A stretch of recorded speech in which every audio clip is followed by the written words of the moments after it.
의지가 있었다면 고영태 씨 지금 공교롭게도 비슷한 시각 영장 심사 끝난 다음에요. 구속 전 피의자 신문 끝나고 법원에 고민이 있었을 때 바로 그 현관문에서 보면 상당히 무언가 둔탁한 둔기로 뜯겨진 듯한 그 흔적이 발견이 됐었습니다. 고영태 씨와 우병우 전 수석 오늘 공교롭게 평행 이론처럼 많은 분들이 이 부분에 대한 논란이 뜨거운데요. 먼저 무엇 때문에 고영태 씨에 대한 체포가 이루어진 건지 그리고 고영태 씨의 가장 친한 분으로 알려졌던 노승일 부장과 오늘 뉴스앤 이슈가 인터뷰를 진행을 했습니다. 체포할 만큼 비협조적 아니었는데 뜬금없다. 그 반응 함께 보시겠습니다. 나 지금 중요한 일 앞두고 있는데 나 같이 엮어야 되겠네. 내가 제일 좋은 그림 뭐냐면 이렇게 틀을 떴다 한 몇 개 짜놓은 다음에 빵 터져갖고 날아가면 이게 다 우리 거니까 나는 그 그림을 짜고 있는 거야. 근데 형이 아직 그걸 아직 못 잡았어. 그러니까 그게 1년도 안 걸려. 1년도 안 걸리니까 더 힘 빠졌을 때 던져라.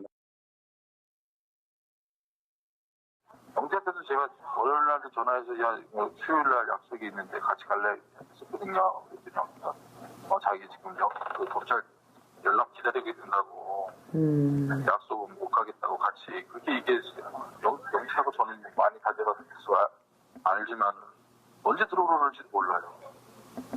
자기네들이 필요하면은 밤이라도 부르는 사람들이니까 그냥 갔죠.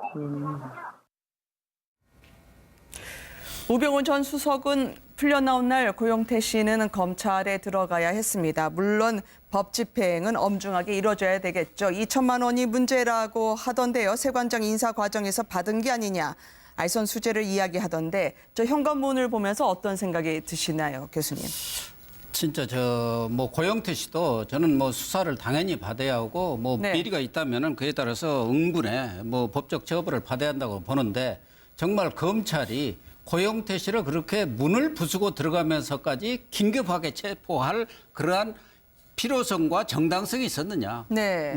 다른 데서 얘기했습니다만 그럴 정도의 강력한 의지를 가지고 우병우를 수사를 했어야지. 우병우 수사는 대충 설렁설렁 해가지고 모양새만 갖추고 고영태 씨는 저렇게 강력하게 수사를 했다는 것 자체가 검찰이 꼼수라고까지는 할 수는 없지만 우리가 일반적으로 지금까지 검찰이 해왔던 행태를 보면은 뉴스를 뉴스로 덮는다. 사실 고영태 씨 저런 행태가 없었다면 오늘은 사실 우병우 문제로 모든 검찰이 비난을 뒤집었어야 하는데 어떻게 보면은 그 위험 부담을 말하자면 여러 가지 그 논란을 고영태 씨로 지금 떠넘겼기 때문에 고영태 씨의 저런 수사가 물론 우병우 그런 영장 기각하고 직접적인 관련은 없다고 하더라도 검찰이 지금까지 해온 행태로 볼 때는 물타기의 한 일환이라는 것에 대해서는 많은 사람들이 의구심을 가질 수밖에 없고 그렇지 않습니까? 저는 이번 수사를 보면서 정말 검찰 수뇌부 싹 갈아야 하고 검찰에 갖고 있는 그 기소 독점권 그 경찰한테 넘겨야 합니다. 그런 것들이 지금 검찰개혁의 핵심인데 이번에 보면은 실제로 과거 수사에도 보면은 정말 우리 같은 법조인이라든가 그런 데 전문가가 아니라도 수사해야 할 것은 수사를 안 하고 엉뚱한 때만 지금 수사를 예를 들면 임원 같은 경우도 그동안 우병우 수석의 장모인 김장자 씨라든가 이런 분들에 대해서는 반드시 소환 조사가 필요하지 않겠느냐. 초창기에 우병우 수석이 힘을 가지고 있었기 때문에 집에 압수수색도 못했다. 핸드폰이라든가 휴대폰 그런 것에 대한 압수도 못했다. 이런 것은 있었다고 하더라도 그 이외에도 얼마든지 할 수 있는 사안들이 있었음에도 불구하고 그런 것에 대한 치밀한 수사가 없었다는 거고 이번의 경우도 세월호 조사라든가 이런 부분들 또 청와대에서 여러 가지 그 대책회의한 부분들 이런 건 묵인 방조 그런 얼마든지 혐의들이 있는데 과연 그런 혐의들이 제대로 조사가 됐는지 실제로 지금 이번에 넘겼다는 그런 직무유기라든가 직권남용 이 부분은 민정수석이 갖고 있는 권한이라든가 이런 걸로 봐서는 얼마든지 우병우 수석 입장에 전 수석 입장에서 빠져나갈 구멍이 있는 것이고 논란의 여지가 있는 거거든요. 그렇다면 박영수 전 특검이 이야기했던 대로 정말 의지를 가지고 이 검찰이 수사를 했더라면 과연 우병우 전 수석의 이런 영장이 기각될 수 있는가 그런 점에서 본다면은 검찰이 여전히 우병우 라인들이 살아서 제 식구 감싸기를 한 거고 조직 보호가 우선이었다. 그런 차원에서 정말 이번 검찰 수사는 모든 국민들 입장에서 보면 정말 억장이 무너지고 기가 막힌 그런 네. 결론이 아니었겠나 그렇게 생각이 됩니다. 검찰의 오늘 취재진의 질문이 네. 쇄도했습니다. 그렇지만 고영태 씨가 저항을 했다는 취지로 이야기를 하더라고요. 버텼다. 그래서 소방서 직원을 불러서 현관문을 저 사진에서 보시는 것처럼 부숴야 했다고 얘기를 하던데 이 고영태 씨 측근은 전혀 아니다. 검찰 수사에 늘 협조적이었고 이번에도 대기하고 있었다라고 이야기해서 상당히 상반된 진술이 서로 오가고 있습니다. 네, 이 진실 공방은 체포 적부심이라는 절차를 통해서 확인될 겁니다. 네. 지금 고영태 씨 측 변호사는 체포 적부심, 그러니까 구속 적부심은 많이 들어보셨는데 체포 적부심은 아마도 처음 들어보신 분 많을 텐데요. 네. 체포 자체가 적법하지 않거나 부적절한 경우에 체포 자체가 적법한지 여부를 다루는 절차거든요. 그러니까 지금 두 주장이 완전히 팽팽해요. 검찰은 한참 전부터 연락이 두절됐다. 네. 그러니까 원래 체포의 사유에 가장 중요한 게 소환에 불응하는 겁니다. 소환에 불응하면 이제 체포영장이 청구가 되는 건데 고영태 씨 측은 아니 그게 무슨 소리냐. 우리는 계속 협조 잘 해왔고 그리고 변호사하고 일정 조율하고 있었는데 느닷없이 들어와서 갑자기 문을 부수고 들어와서 지금 체포를 했다라는 취지거든요. 그러니까 이 부분은 어느 정도 진실 규명이 필요한 이유가 뭐냐면 저 역시 고영태 씨가 뭐 범법 행위를 저질렀다면 당연히 수사를 받아야 되고 그에 합당한 처벌을 받아야죠. 그건 의문의 여지가 없습니다. 그런데 다만 수사에 순순하게 응하는 상황에서 지금 인천 세관장에게 세관장 자리를 해주는 뭐 최순실을 통해서 해주는 대가로 2천만 원 정도를 받았다라는 의혹이 제기가 된 거고 네. 그게 고영태 씨의 계좌를 통해서 일정 부분 확인이 됐다는 취지거든요. 네.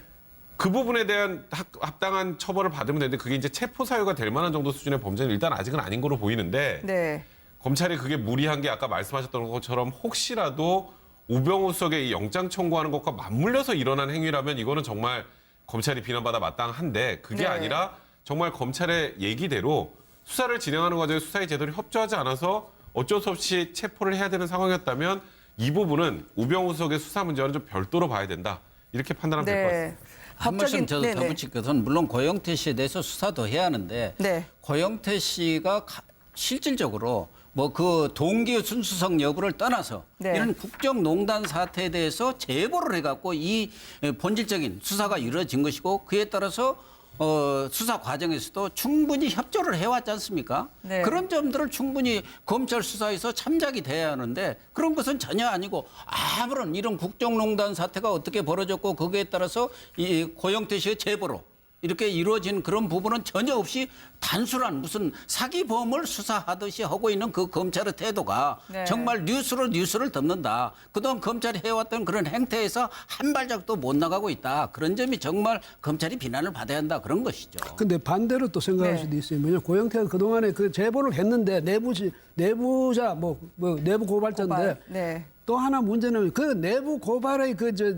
제보의 의도가 뭐였냐? 그게 순수하지 못하니 아까도 여기 좀 나왔지만은 그것 때문에 고영태를 진작에 고영태를 왜 수사 안 하냐 이렇게 반발하고 그런 목소리도 많았거든요. 네, 네. 그래서 저는 그게 오히려 그동안에는 검찰이 왜 가만히 있다가 지금 갑자기 고영태를 저렇게 신경을 쓰고 고영태를 문까지 뜯어가면서 고영태를 잡아갔느냐. 아니 그 점도 공교롭게도 최순실 씨가 압수수색 직전에 아니 왜 우리 쪽은 구속까지 하면서 고영태는 조사를 안 하느냐라고 하면서 바로 일가를 했었거든요. 그러니까 바로 그때도 그 검찰이 얘기한 거예요? 뭔가 이야기를 했어야죠. 그때는 고영태는 우리가 왜 안 잡아간다든지 네. 왜 수사를 안 한다든지 아무 말 없이 하고 있다가 지금 와서 갑자기 저렇게 문까지 뜯어가는 그것도 일종의 퍼포먼스 아니겠습니까? 그래가면서 저렇게 하는 것이 국민들로서는 좀 이해하기 어렵거든요. 그거는 제가 좀 설명드려야 될 것 같은데요. 네. 검찰이 그때 아무 말도 안 했던 건 아니고 그 당시까지는 이 녹음 파일이 쭉 나와서 뭐 굉장히 제가 봐도 뭐 불순한 의도로 뭐 충분히 그 내부 고발했을 수는 있지만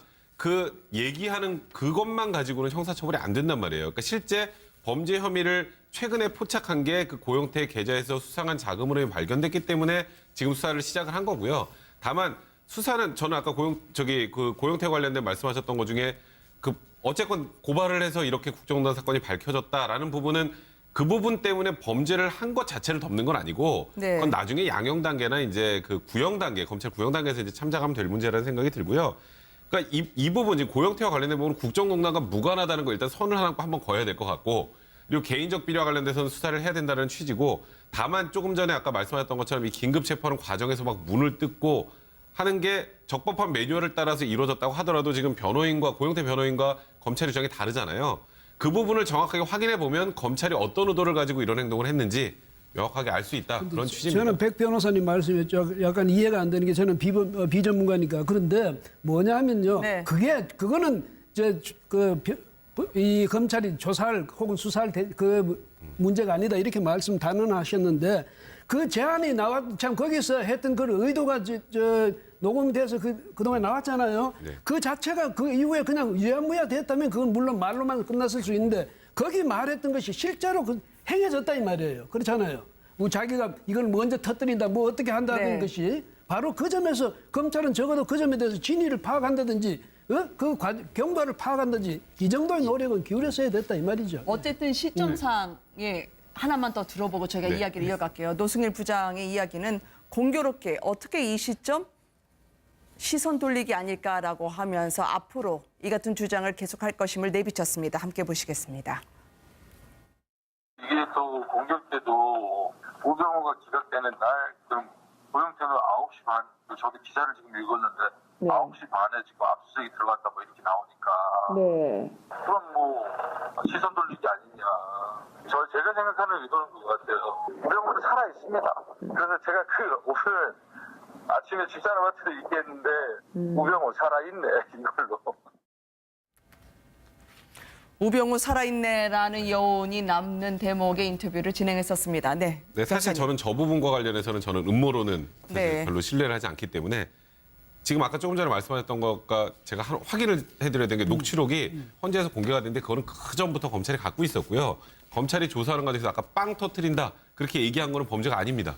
이제 그래서 입건이 되지 않았던 거고 최근에 증거가 발견돼서 지금 입건이 되는 상황이기 때문에 그거는 제가 확인을 좀 해드려야 될 것 같네요. 네. 제가 보니까 우리가 이제 이거 얘기하면서 팩트는 정확하게 해야 될 것 같아요.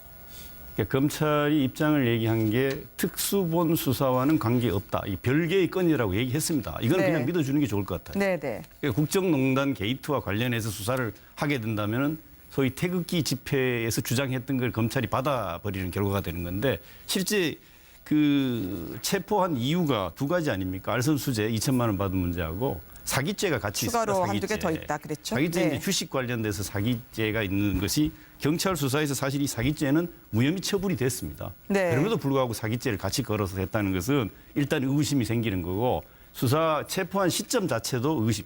그 행위에 막 해머를 부수거나 이렇게 하는 문제는 비본질이라고 보여지고요. 네. 그 이전에 왜 이 시기에 갑자기 특히 김용민 변호사라고 고영태 씨 변호인이 오늘 아침 라디오 인터뷰에서 얘기하기를 본인이 알고 있기로는 10일 그러니까 월요일에 소환 시기를 조율하고 있었다는 거잖아요. 네. 그래서 긴급 체포할 만한 이유가 없는 거예요. 그래서 이건 누가 체포할 봐도 만한, 네. 상식적으로 밤에 한 것은 우병우 수석 영장심사하고 관계가 있다는 걸 이걸 어떻게 부인을 한단 말입니까? 그러니까 본인들 검찰은 관계없다고 부인하지만 아니 그 옛말에 그런 말 있지 않습니까? 그 참외밭에 가서 네. 집신 그거 건드리지 말라고.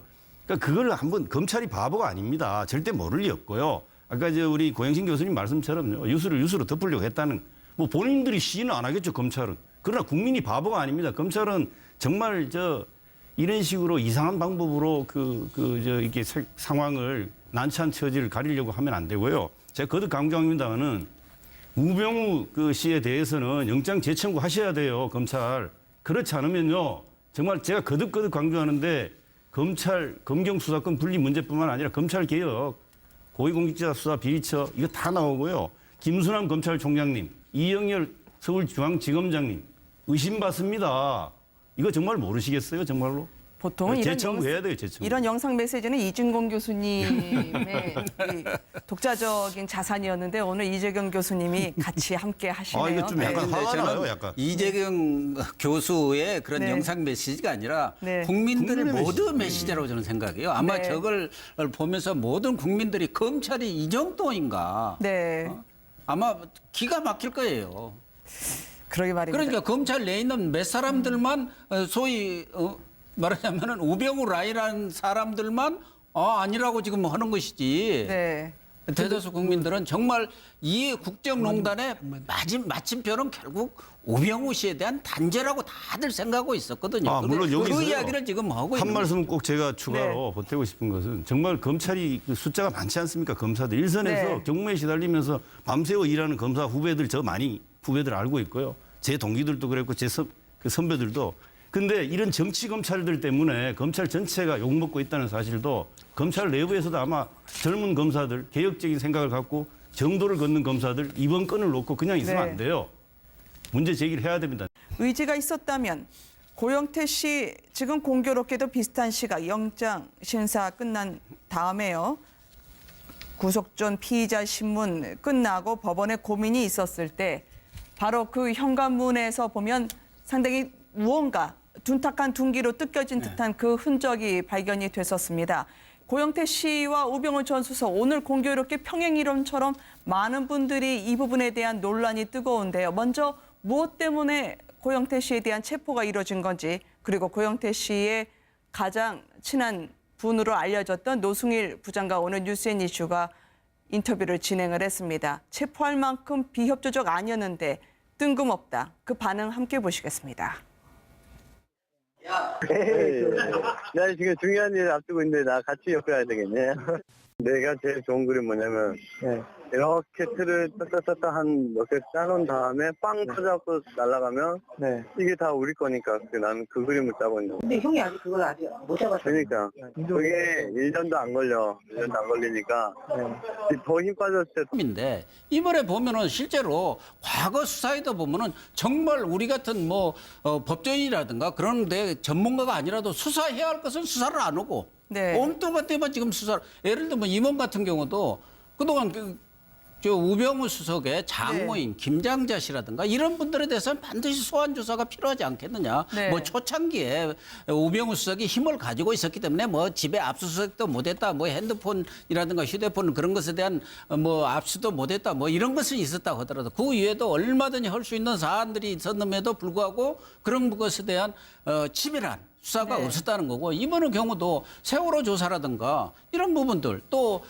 청와대에서 여러 가지 그 대책에 한 부분들 이런 건 묵인 방조 그런 얼마든지 혐의들이 있는데 과연 네. 그런 혐의들이 제대로 조사가 됐는지 실제로 지금 이번에 넘겼다는 그런 직무유기라든가 직권남용 이 부분은 민정수석이 갖고 있는 권한이라든가 이런 걸로 봐서는 얼마든지 우병우 수석 입장에 네. 전 수석 입장에서 빠져나갈 구멍이 있는 것이고 논란의 여지가 있는 거거든요. 그렇다면 박영수 전 특검이 이야기했던 대로 던져라.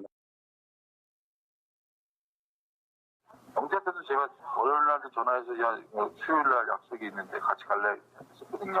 그랬더니 자기 지금 그 검찰 연락 기다리고 있다고 약속은 못 가겠다고 같이 그렇게 얘기했어요. 영재하고 저는 많이 가져가서 알지만 언제 들어오는지도 몰라요. 뭐 자기네들이 필요하면은 뭐 밤이라도 부르는 사람들이니까 그냥 갔죠.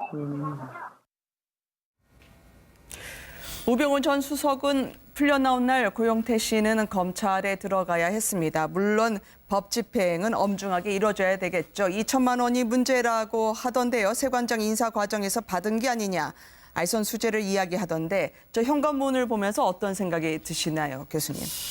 진짜 뭐 고영태 씨도 저는 뭐 수사를 당연히 받아야 하고 뭐 네. 비리가 있다면은 그에 따라서 응분에 뭐 법적 처벌을 받아야 한다고 보는데 정말 검찰이 고영태 씨를 그렇게 문을 부수고 들어가면서까지 긴급하게 체포할 그러한 필요성과 정당성이 있었느냐. 네. 뭐 다른 데서 얘기했습니다만 그럴 정도의 강력한 네. 의지를 가지고 우병우를 수사를 했어야지. 우병우 수사는 대충 설렁설렁 해가지고 모양새만 갖추고 고영태 씨는 저렇게 강력하게 수사를 네. 했다는 것 자체가 검찰이 뭐 꼼수라고까지는 할 수는 없지만 네. 우리가 일반적으로 지금까지 검찰이 해왔던 행태를 보면은 뉴스를 뉴스로 덮는다. 사실 고영태 씨 저런 행태가 없었다면 오늘은 사실 우병우 문제로 네. 모든 검찰이 비난을 뒤집어써야 하는데 어떻게 보면은 그 위험 부담을 말하자면 여러 가지 그 논란을 고영태 씨로 지금 떠넘겼기 때문에 고영태 씨의 저런 수사가 물론 뭐 우병우 그런 뭐 영장 기각하고 직접적인 관련은 없다고 하더라도 검찰이 지금까지 해온 행태로 볼 때는 네. 물타기의 한 일환이라는 것에 대해서는 뭐 많은 사람들이 의구심을 가질 수밖에 없고 네. 그렇지 않습니까?